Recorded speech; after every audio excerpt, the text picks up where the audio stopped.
رب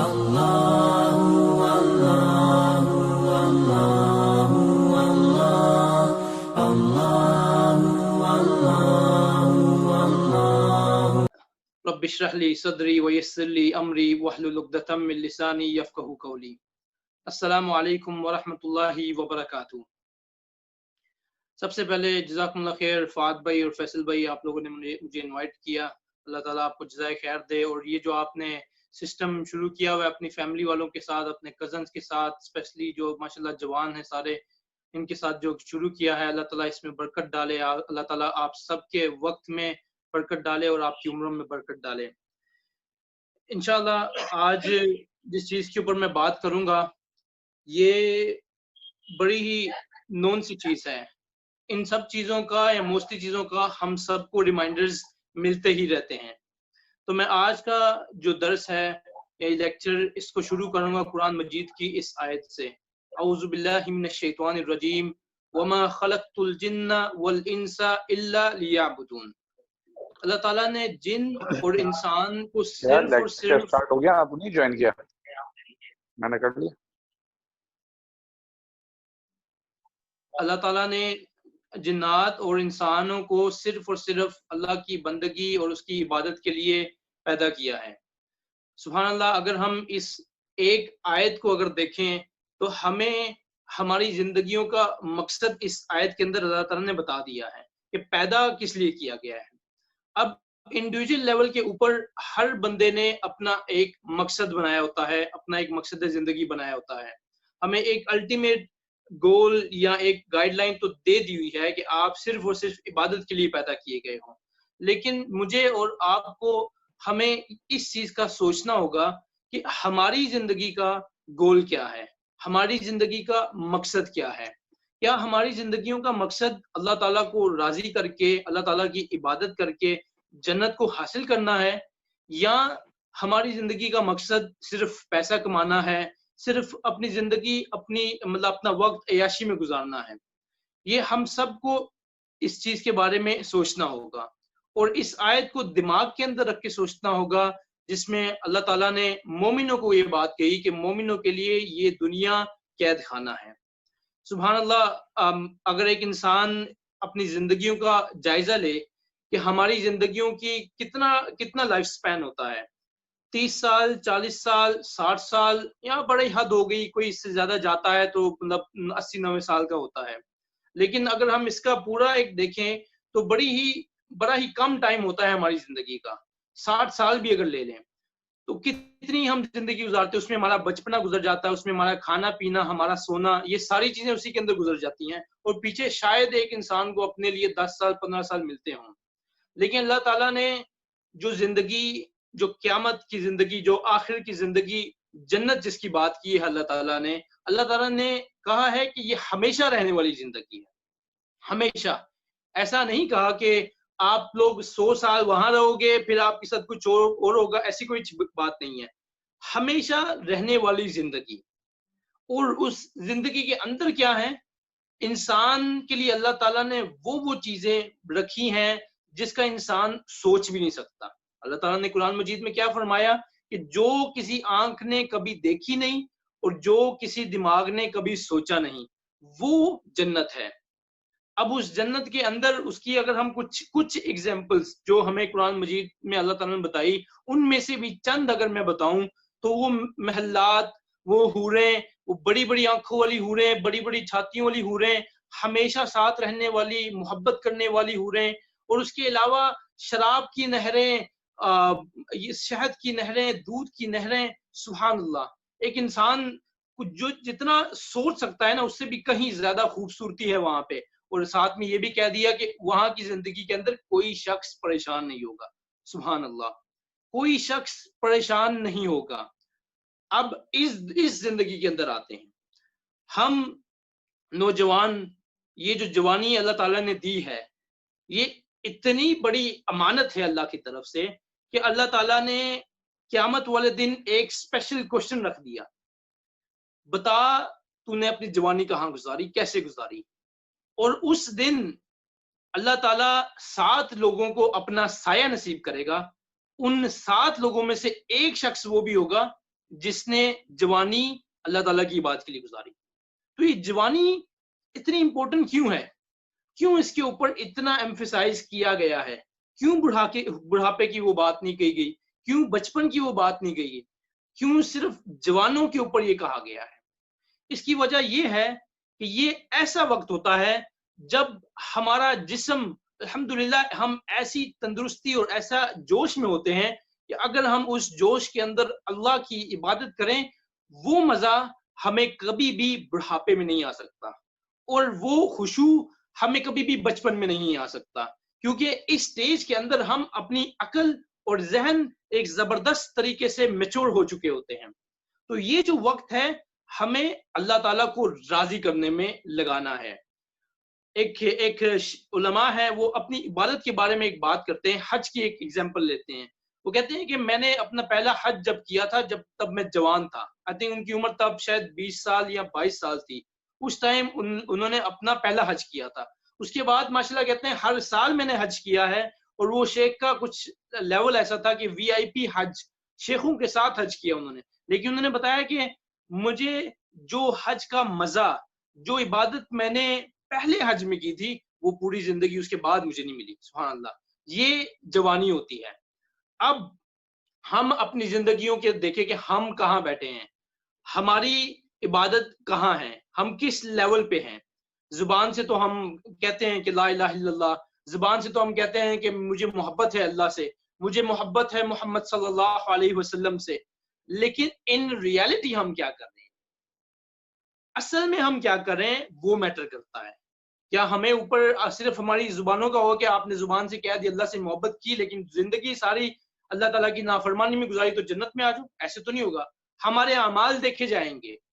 ہم اگر یہ کلیم کر رہے ہیں کہ مجھے اللہ سے سب سے زیادہ محبت ہے، مجھے محمد صلی اللہ علیہ وسلم سے سب سے زیادہ محبت ہے، تو پھر ہم کیا اللہ کی اس طریقے سے پیروی کر رہے ہیں؟ کیا ہماری قرآن سے ویسی محبت ہے؟ کیا اللہ تعالیٰ نے جن احکامات کا ہمیں کہا ہے ہم وہ کر رہے ہیں؟ کیا ہم اللہ تعالیٰ سے اس طرح ڈر رہے ہیں جس طرح ہمیں ڈرنا چاہیے؟ ایک ایگزامپل لیتے ہیں، روڈ کے اوپر ایک سپیڈ کیمرہ ہوتا ہے. اب انسان جب بھی وہاں سے گزرتا ہے نا سلو ہو جاتا ہے. اس کو پتا ہے یار اس کیمرے نے نا میری تصویر کھینچ لینی اور مجھے فائن ہو جانا ہے، اس کا کوئی افیکٹ ہوگا میرے ساتھ. رات کو اگر آپ اس طرح سے گزریں جب کوئی بھی انسان نہیں ہے وہاں پہ، کوئی بھی نہیں ہے، لیکن آپ پھر بھی اس کیمرے کے سامنے آگے نا آپ سلو ہو جائیں گے، کیونکہ آپ کو یہ پتا ہوگا کہ یہ کیمرہ مجھے دیکھ رہا ہے اور اس نے مجھے فائن دے دینا ہے. اب اس رب کی بات دیکھیں، سبحان اللہ، وہ اللہ تعالی ہر وقت ہمیں دیکھ رہا ہوتا ہے، ہر وقت. کیا ہمارے دلوں کے اندر اللہ تعالیٰ کا خوف ویسا ہے؟ کیا ہم سے پوچھا نہیں جائے گا کہ رات کے اندھیرے میں جب کوئی بھی نہیں تھا تو اس وقت تو کیا کر رہا تھا؟ کیا ہم سے نہیں پوچھا جائے گا کہ تو نے اپنی جوانی کس طریقے سے گزاری؟ جب اللہ نے صحت دی، اللہ نے پیسہ دیا، اللہ نے وقت دیا، یہ ساری چیزیں دے دی، لیکن ہم اپنی زندگی کہاں گزار رہے ہیں؟ ہم میوزک میں گزار رہے ہیں، ہم موویز میں گزار رہے ہیں. ہمیں مزہ آتا ہے، ہمیں سکون ملتا ہے کہ جب ہم سگریٹ پیتے ہیں، ہمیں سکون ملتا ہے جب ہم شیشہ پیتے ہیں. کیا کہتے ہیں، ایک کش لگا لے دیکھ کتنا سکون آئے گا. یہ گانا سن کے ہمیں کتنا سکون ملتا ہے، یہ مووی دیکھ کے ہمیں سکون ملتا ہے. جب میں گٹار بجاتا ہوں تو ایک الگ سا مزہ آتا ہے. جب میں ایک حشیش کا کش لگاتا ہوں ایسا سرور سا پیدا ہوتا ہے. یہ ساری چیزیں اگر آپ کو لگتا ہے کہ آپ کو سکون دینے والی ہیں تو یاد رکھیں یہ شیطان ہے. کیونکہ یہ سکون دینے والی چیزیں اگر آپ کو اس وقت دے بھی دیں تو آپ اللہ کی نافرمانی کر رہے ہیں، اور یہ اس چیزوں میں آ رہا ہے کہ آپ کو اصل میں سکون نہیں آ رہا، انسان کو لگ رہا ہے. اور اگر سکون آ بھی رہا ہے تو چند لمحوں کا یہ سکون ہے. کیا آپ ان چند لمحوں کے لیے، چھوٹی سی اپنی خواہش کے لیے، تھوڑی دیر کی اپنی ہوس کے لیے اپنے رب کو ناراض کر لیں گے؟ کیا ہم اپنی تھوڑی سی خواہش کے لیے صرف اور صرف 5-10 منٹ کی ہوس کے لیے ہم زنا کر لیں گے؟ اللہ ہم سب کو محفوظ رکھے. تو آج ہی ہمیں دیکھنا ہوگا کہ سکون کہاں ہے. ایسا کوئی شخص ہمیں نہیں ملتا جس کی زندگی سکون میں گزر رہی ہو. یہ جتنے بھی لوگ اپنی سکون کو تلاش کرتے ہیں حرام کاموں میں، ان سے پوچھ لیں کہ کیا انہوں نے سکون حاصل کر لیا ہے؟ یہ امیر لوگ، بڑے سے بڑے ملینر بلینر، کیا ان کی زندگی سکون میں ہے؟ ڈپریشن کی وجہ سے ہم کتنے زیادہ سنگرز کو دیکھ رہے ہیں کہ وہ خودکشیاں کر رہے ہیں، ڈپریشن کی وجہ سے امیر ترین لوگ خودکشیاں کر رہے ہیں۔ اس ڈپریشن کا علاج ہمیں اللہ تعالیٰ نے بتا دیا ہے۔ اللہ تعالیٰ نے قرآن مجید میں کہہ دیا ہمیں، الا بذکر اللہ تطمئن القلوب، اللہ تعالیٰ کا ذکر آپ کو سکون دے گا۔ سبحان اللہ۔ تو اگر ہمارے دلوں کو سکون نہیں ہے تو ہمیں اپنا اللہ کے ساتھ تعلق صحیح کرنا ہوگا۔ ہم کہاں غلط ہیں ہمیں وہ دیکھنا ہوگا۔ ہمیں ذکر کے ساتھ اپنی زبانوں کو زیادہ سے زیادہ بزی کرنا ہوگا۔ پوری رات ہم موویز دیکھ رہے ہیں، پوری رات ہم گانے سن رہے ہیں، ہماری جو محفل ہوتی ہے اس میں غیبتیں ہیں، اس کے اندر اس دوست کی برائی، اس کی برائی، سب کی برائی، اگر اس کے بعد بھی ہم یہ سوچیں کہ ہماری زندگی میں اچھائیاں کیوں نہیں آ رہی، ہماری زندگی کے اندر سکون کیوں نہیں آ رہا، تو اس کا مطلب یہ ہے کہ ہمیں اپنی زندگیوں کو بدلنا ہے۔ اور کب بدلنا ہے؟ کیا ہمیں کوئی وقت دیا ہے؟ کیا ہمیں بتایا ہے کہ آپ 30 سال کر لیں؟ جیسے ابھی اس طرح آئرلینڈ میں سنا گیا تھا کہ جو کرسچن لوگ ہیں، آپ جا کے اگر چرچوں میں دیکھیں نا تو ان کے ابو 60 لوگ جو ہے نا وہ نظر آتے ہیں، کیونکہ ان کے اندر ایک فرق ایسا بھی پایا جاتا ہے جو کہتا ہے کہ آپ اپنی جو 50 سالہ زندگی ہے وہ نافرمانی میں گزار لیں، اس کے بعد آپ چرچ میں آ جائیں اور آپ اپنے گناہوں کی معافی مانگ لیں۔ لیکن ایسا کوئی نہیں ہے، ایسا کوئی کنسیپٹ نہیں ہے اسلام کے اندر۔ ہماری موت کسی بھی وقت آ جائے گی، کسی بھی وقت۔ وہ کہتے ہیں نا کینسر ہو گیا، شکر ہے کینسر ہوا ہے، پتہ چل گیا کہ 2 ہفتے ہیں، اللہ کی توبہ کر لے گا۔ آپ امیجن کریں کہ جب ایک ڈاکٹر بتاتا ہے نا کہ آپ کے پاس صرف 2 ہفتے رہ گئے ہیں تو انسان ایسا پریشان ہو جاتا ہے، گھر والے پریشان ہو جاتے ہیں۔ جب اللہ نے کہا ہے کہ موت ہر وقت ہے، کسی بھی وقت موت آ جاتی تو ہمیں کوئی ڈر ہی نہیں لگتا۔ تو ہمیں یہ سوچنا چاہیے، ہم رات کو سو کے اٹھتے ہیں، دعا مانگتے ہیں اللہ تعالیٰ سے کہ مجھے موت سے اٹھایا ہے۔ ہم تو ہر رات مر جاتے ہیں، کیا آپ کو پتا ہے کہ آج رات سوئیں گے تو صبح اٹھیں گے نہیں؟ کس چیز کی گارنٹی ہمیں، کون گارنٹی دے رہا ہے ہمیں کہ ہم یہ سوچیں کہ میں شادی کے بعد بدلوں گا، میں یہ سوچوں کہ میں 30 سال 40 سال کے بعد بدلوں گا؟ اگر آپ کی عمر 20 سال ہے، اگر آپ کی عمر 18 سال ہے، ابھی بھی آپ کو بدلنا ہے۔ کسی بھی چیز کا ویٹ نہ کریں۔ اب سوال یہاں یہ آتا ہے کہ یہ تو ہمیں پتہ چلتا رہتا ہے، یہ تو ہمیں بھی پتا ہے ہم غلط کام کر رہے ہیں، لیکن میں اپنے آپ کو بدلوں کیسے؟ کیا چیز ہو سکتی ہے میں اپنے آپ کو کس طریقے سے بدلوں؟ آپ کو اپنا ایکسپیرینس شیئر کرتا ہوں، اور بہت سارے لوگوں کا، بہت سارے نوجوانوں کا ایک اجتماعی ایکسپیرینس ہے یہ آپ کے ساتھ میں شیئر کرتا ہوں۔ میری زندگی بدلی تھی، کس سے بدلی تھی؟ سب سے پہلی چیز تو نمازیں۔ میں جیسا بھی انسان تھا، اللہ کی طرف سے والدین نے نمازوں کے ساتھ ایک ایسا تعلق جڑوایا تھا کہ میں کسی بھی ملک میں چلا گیا، نمازیں میری جاری تھی۔ اور اللہ تعالیٰ نے قرآن مجید میں کیا کہا ہے کہ نماز آپ کو بے حیائی سے دور کر دے گی۔ اور اللہ تعالیٰ نے ایک اور آیت میں کیا کہا ہے، کون ہے جو مطلب کہ سکسیسفل مسلمان، جو مومن کون ہے؟ جو اپنی جن کی نمازوں کے اندر خشوع ہے۔ سبحان اللہ۔ ہمیں اپنی نمازوں کو درست کرنا ہے۔ اگر ہم یہ کہیں کہ میں تو نمازیں پڑھ رہا ہوں 5 وقت کی، لیکن پھر بھی میری ساری چیزیں تو ویسی کی ویسی ہیں، یہ کیسے ہو گیا؟ دیکھو، ہم غلطی کر سکتے ہیں، اللہ تعالیٰ کا کلام کبھی غلط نہیں ہو سکتا۔ اس کا مطلب یہ ہے کہ ہماری نمازوں کے اندر کوتاہی ہے، ہماری نمازوں کے اندر خشوع نہیں ہے۔ کس طرح کی نمازیں ہم پڑھتے ہیں؟ نماز ہم شروع کرتے ہیں، ہماری نماز کے اندر اسائنمنٹس چل رہی ہوتی ہیں، آج کھانے میں کیا کھانا ہے، آج ویکینڈ ہے، جانا کیا ہے، کون سی مووی دیکھنی ہے، کیا سننا ہے، کیا کرنا ہے۔ ہماری نمازوں کے اندر تو یہ چل رہا ہوتا ہے۔ اللہ کی عبادت کے علاوہ سارا کچھ ہماری نمازوں کے اندر چل رہا ہوتا ہے۔ تو کیا یہ نمازیں ہمیں درست کریں گی؟ ہمیں اپنی نمازوں کو فکس کرنا ہے۔ اور دوسری ایک چیز میں آپ کو بتاتا ہوں، یہ چیز ایک آپ اس کو کہہ لو کہ ایک نا اللہ کی طرف سے ایک اس کو میجک، مطلب اس کو آپ کہہ لو کہ معجزہ ہے، ایک میریکل ہے اللہ تعالیٰ کی طرف سے۔ وہ کیا ہے؟ یہ آپ سب جانتے ہیں وہ کیا ہے۔ نبی کریم صلی اللہ علیہ وسلم کی سنت ہے یہ داڑھی سنت نبی کریم صلی اللہ علیہ وسلم کی۔ میں ہر نوجوان کو یہ کہتا ہوں، ہر نوجوان کو، میری زندگی اور بہت سارے نوجوانوں کی زندگی اس داڑھی نے بدلی تھی۔ آف کورس اللہ کی طرف سے ہدایت آتی ہے، لیکن اس داڑھی کی میں بات کیوں کر رہا ہوں کہ ہوتا کیا ہے جب بھی انسان، کوئی بھی انسان، یہ ایک آپ اپنی زندگی کے اندر رول پکڑ لیں، آپ جب بھی کوئی نیک کام کرنے لگیں گے نا شیطان آ جائے گا, کیونکہ شیطان تو ہمارا دشمن ہے. شیطان تو چاہتے نہیں ہم جنت میں جائیں, شیطان تو چاہتا ہے ہم جہنم میں جائیں. کوئی بھی شخص جب بھی کوئی نیک کام کرنے لگے گا نا شیطان آ جائے گا, تو ایسا ہے, تو یہ بھی کرتا ہے, تیری تو گرل فرینڈ بھی ہے, تو گانے سنتا ہے, تو یہ بھی کرتا ہے, تو رات کو وہ بھی کر رہا ہوتا ہے, اب تو کیسے یہ نیک کام کرے گا, اب تو کیسے یہ داڑھی رکھے گا. شیطان ہر شخص کے جب بھی وہ آئینے کے سامنے کھڑا ہوتا ہے نا سوچتا ہے کہ یار آج میں اپنے آپ کو بدل لیتا ہوں, آج سے ہی میں داڑھی جو ہے نا رکھ لیتا ہوں.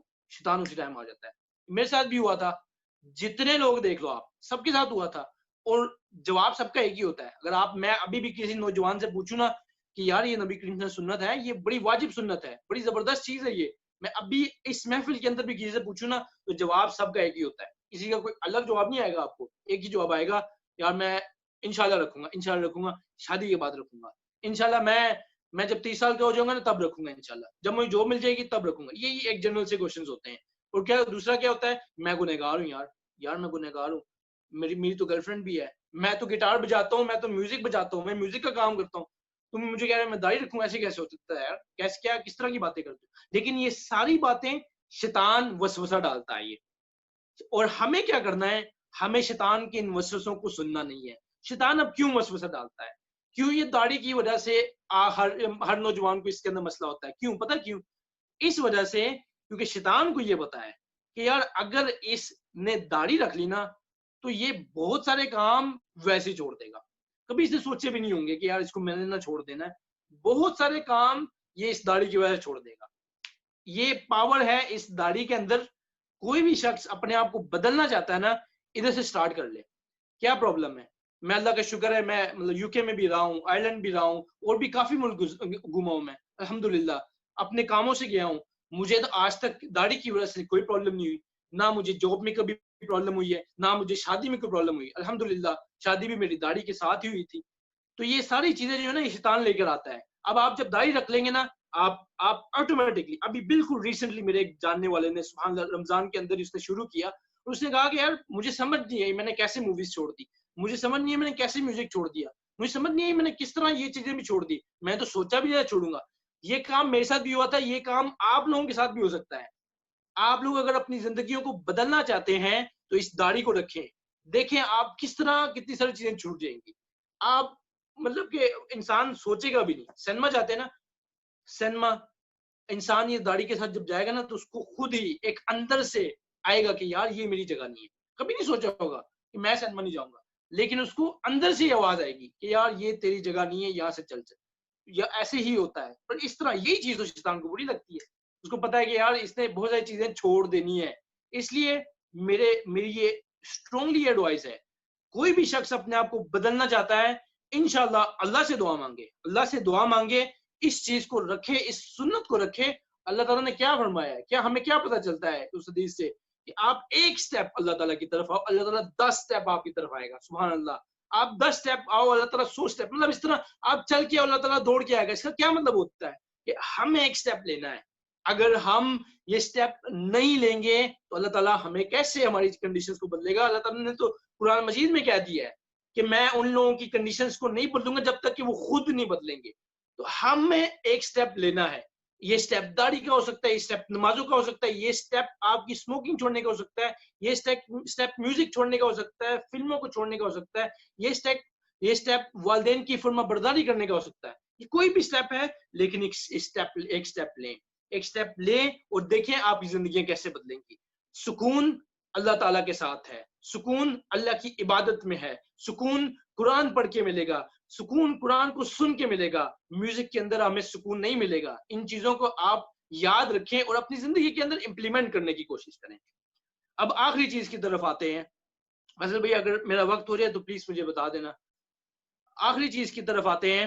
پہلے ہم نے یہ دیکھا کہ ہماری جو زندگی ہے, ہمارا پرپس کیا ہے, اور پھر ہمیں موت کسی بھی وقت آ سکتی ہے. ہمیں اپنے پرپس کو, اپنے گول کو ہمیشہ یہ ٹارگیٹ کرنا ہے کہ یار ہمیں جنت مل جائے. کوئی بھی کام کریں ہماری نیت سیدھا جنت تک ہونی چاہیے. ہم شادی کریں, اس میں ہم پڑھائی کریں, ہم کوئی بھی چیز ہم کرتے ہیں, کام کریں, کچھ بھی پرپس ہمارا نیت اللہ کے لیے ہونا چاہیے تاکہ ہمیں جنت ہمیں مل جائے. اور یہ کام ہمیں کبھی بھی کرنا ہے, ہر ٹائم کرنا ہے. دوسری چیز, اب میں اپنے آپ کو کیسے بدلوں اس کے بارے میں آپ کو میں نے 2 چیزیں بتائیں. نمازیں اپنی پابندی سے نمازیں شروع کر لیں، اس داڑھی کی سنت کو آپ شروع کر لیں، انشاءاللہ یہ چیزیں جو ہے نا آپ کو فائدہ دیں گی اور آپ کی خود کو بدلنے کے لیے بہت ضروری چیزیں ہیں یہ۔ اب ایک سوال کی طرف آتے ہیں۔ اکثر نوجوانوں کا ایک سوال ہوتا ہے، اور یہ دماغ میں آف کورس یہ ساری چیزیں، یہ وسوسے سب شیطانوں کی طرف سے ہوتے ہیں، شیطان ہمارے دماغوں کے اندر یہ چیزیں لے کے آتا ہے۔ اب ایک شخص ہے، ایک نوجوان ہے، وہ کیا کہتا ہے کہ یار میں اللہ کی طرف آنا چاہتا ہوں، میں چاہتا ہوں کہ میرا اللہ کے ساتھ وہ تعلق جڑ جائے، لیکن میں گناہوں کے اندر میرے ہاتھ پورے ڈوبے ہوئے ہیں، میں دن رات گناہ کرتا ہوں، ایسا کوئی بھی دن نہیں گزرا ہوگا جب میں نے اکیلے میں گناہ نہ کیا ہو، ایسا کوئی بھی دن نہ گزرا ہوگا نعوذ باللہ کہ میں نے زنا نہ کیا ہو، ایسا کوئی دن اور رات نہیں گزری ہوگی جب میں نے شراب نہ پی ہو، ایسا کوئی دن نہیں گزرا ہوگا جب میں نے سگریٹ نہ پیا ہو، ایسا کوئی دن نہیں گزرے گا جب میں نے اپنے والدین کی نافرمانی نہ کی ہو۔ اب یہ سارے سوال اور ایک چیز، اللہ کی رحمت، اللہ کی رحمت یاد رکھیں۔ آپ کا جو بیسٹ فرینڈ ہے وہ ایک نئی چیز ہے نا، BFF، best friend for ever, ایسی کوئی چیز نہیں ہے۔ آپ کا وہ بیسٹ فرینڈ فار ایور بھی اگر آپ کوئی ایسی چیز بول دو گے نا اس کو، آپ سے ناراض ہو جائے گا۔ آپ ایک کمپنی میں کام کر رہی ہو، 30 سال 40 سال آپ نے لگائے ہیں، دن رات ایک چھٹی نہیں کی، ایک سک لیو نہیں لی، آپ نے ہمیشہ وقت سے پہلے گئے ہو، وقت سے بعد میں نکلے ہو، لیکن ان کی بھی گائیڈ لائن ہے، اگر آپ نے تھوڑا سا اوپر نیچے کیا وہ آپ کی 30 سال 40 سال کی محنت کو نہیں دیکھیں گے، آپ کو نکال دیں گے۔ آپ کی سکی ماں کتنی محبت کرتی ہے، لیکن کوئی ایسا وقت آئے کہ آپ اپنی ماں کے ساتھ نافرمانی کرنے شروع ہو جاؤ، آپ کی ماں بھی آپ کو گھر سے نکال دے گی۔ لیکن اللہ رحمان ہے، رحیم ہے، 30 سال 40 سال گناہوں میں گزر گئے، اور ایک رات آئی ایسی کہ انسان سوچے کہ یا اللہ صرف پکارتا ہے نا جب پھر یہ بندہ، تو اللہ تعالیٰ کہتے ہیں بول میرے بندے بول، سبحان اللہ سبحان اللہ۔ یہ اللہ کی رحمت ہے، یہ اللہ کی رحمت ہے۔ اللہ تعالیٰ نے ہمیں قرآن میں کیا فرمایا ہے، لا تقنطوا من رحمت اللہ، میری رحمت سے نا امید نہیں ہونا۔ آپ دنیا میں ہر چیز سے نا امید ہو جائیں، لیکن اللہ کی رحمت سے نا امید نہ ہونا۔ اللہ اتنا رحیم ہے، اتنا غفور ہے کہ ہمیں ایک حدیث سے پتہ چلتا ہے کہ جو ایک شخص پورا دن گناہ کرتا رہے، پورا دن گناہ کرتا رہے، اور گناہ کون سے، کہ چھوٹے موٹے گناہ نہیں، بڑے سے بڑے گناہ پورا دن کرتا رہے، رات کو اگر وہ اللہ سے سچے دل سے معافی مانگ لینا، اللہ تعالیٰ اس کے سارے گناہ معاف کر دیتے ہیں۔ اور ایک شخص جو رات کو پوری گناہ کرتا رہے، صبح اللہ تعالیٰ نے اپنے رحمت کے دروازے کھلے ہوتے ہیں، اللہ تعالیٰ کہتے ہیں کون ہے، تو وہ شخص اگر صبح معافی مانگ لے کہ اللہ میں تو پوری رات زنا میں گزار دی، مجھے معاف کر دے، میں پوری رات شراب پیتا رہا، مجھے معاف کر دے، اللہ تعالیٰ معاف کر دیں گے۔ یہ اللہ تعالیٰ کی رحمت ہے۔ تو ہم میں سے کسی بھی شخص کو اللہ تعالیٰ کی رحمت سے غافل نہیں ہونا۔ جتنا مرضی آپ لوگوں نے، کسی نے بھی، مطلب میں کسی ایک کو ٹارگٹ نہیں کر رہا، سب کو کہہ رہا ہوں، کسی نے بھی، کسی نوجوان نے بھی، کسی بوڑھے نے بھی اگر اپنی زندگی گناہوں کے اندر پوری ڈوبی ہوئی ہے اس کی، اب بھی موقع ہے، آج معافی مانگیں۔ ہم کس ٹائم معافی مانگیں؟ ابھی معافی مانگ لیں۔ اللہ تعالیٰ ہمارا کوئی ایسا کوئی سسٹم تو ہے نہیں، یہ اسلام کی خاصیت ہے، یہ اللہ تعالیٰ نے ہمارا ایک رشتہ اس طرح کا بنایا ہے کہ ہمیں جا کے کسی باکس میں بیٹھ کے یا کسی کو بتا کے اپنے گناہوں کو کنفیس نہیں کرنا۔ ہم تو یہاں بیٹھے ہیں، یہاں ہی ہم نے سوچا کہ یا اللہ میرے سے گناہ ہو گیا ہے، میں نے زندگی گزار دی ہے گناہ میں، یا اللہ تو رحیم ہے مجھے معاف کر دے، اللہ تعالیٰ معاف کر دیں گے، سبحان اللہ۔ اللہ تعالیٰ نے کیا کہا ہے کہ میں تمہاری مطلب کہ بالکل قریب ہوں، تم میرے پاس آؤ مجھ سے مانگو۔ اللہ تعالیٰ کو کیا نہیں پتا کہ آپ نے گناہ نہیں کیا؟ اللہ تعالیٰ کو تو پتا ہے آپ گنہگار ہو، لیکن اللہ تعالیٰ کو پسند ہے کہ جب ایک بندہ جو ہے اپنے رب کے سامنے کھڑا ہوتا ہے، وہ کہتا ہے اللہم انی عبدک وابن عبدک وابن امتک ناصیتی بیدک۔ اللہ تعالیٰ کو پکارو اس طرح، اس دعا کے اندر دیکھو کتنی زبردست طریقے سے ہم، کیا ہوتا ہے کہ ہمیں اللہ تعالیٰ کے سامنے جھک جانا ہے کہ اللہ میں گنہگار ہوں، تو ہی رب ہے، میں تیرا بندہ ہوں، میں تیرے بندے کا بندہ ہوں، میں تیری بندی کا بندہ ہوں، میری جو پیشانی ہے تیرے ہاتھوں میں ہے، یا اللہ میرے اندر جو خون ہے دوڑ رہا ہے یا اللہ یہ تیرے لیے ہے، تیرا جو فیصلہ ہے وہ حق کا ہے. اور پھر اللہ تعالیٰ سے مانگتے ہو آپ، اللہ تعالیٰ کو کہتے ہو کہ میں تجھے ہر ایک نام سے پکارتا ہوں. اللہ تعالیٰ کو اس طرح پکارے تو صحیح. اللہ تعالیٰ تو رحیم ہے، اللہ تعالیٰ معاف کرے گا آپ کو. اللہ تعالیٰ کیوں نہیں ہماری سنے گا؟ وہ تو ہمارا ایک رب ہے جس نے ہمیں پیدا کیا ہے اور جنت بھی ہمارے لیے بنائی ہے انشاءاللہ. تو اس لیے ہر شخص کو اپنا جائزہ لینا چاہیے. نبی کریم صلی اللہ علیہ وسلم جن کو جنت کا ہائیسٹ لیول بتا دیا گیا تھا، وہ کیا تھے؟ کیا کہتے ہیں کہ میں دن کے اندر 70 مرتبہ استغفار کرتا ہوں. تو کیا ہم 70 مرتبہ استغفار کرتے ہیں؟ ہم جو ہمارا پورا دن گناہ میں گزرتا ہے، کیا ہم اللہ تعالیٰ سے اس طرح معافی مانگ رہے ہیں جس طرح ہمیں مانگنی چاہیے؟ اگر نہیں مانگ رہے تو ابھی بھی وقت ہے. الحمدللہ اللہ تعالیٰ نے ہمیں صحت دی ہے، ہم تندرست ہیں. موت سے پہلے ہر شخص کے پاس موقع ہوتا ہے. اس موقع کو ہم سب کو چاہیے کہ ہم اویل کر لیں. یہ اپرچونٹی ہے، یہ لائف ہے. وہ کہتے ہیں نا زندگی ایک بار ملتی ہے، بالکل ایک بار ملے گی، دوبارہ نہیں ملے گی. واپس نہیں بھیجا جائے گا کہ چلو آپ عبادت کر لو. ایک بار ملی ہے، اس کو آپ اللہ کی عبادت میں لگا دیں، پھر انشاءاللہ ہمیشہ رہنے والی جنت ہے. اللہ تعالی ہم سب کو جنت الفردوس میں جگہ دے. واقولوا قولی ھذا واستغفر اللہ لی ولکم. السلام علیکم و رحمۃ اللہ.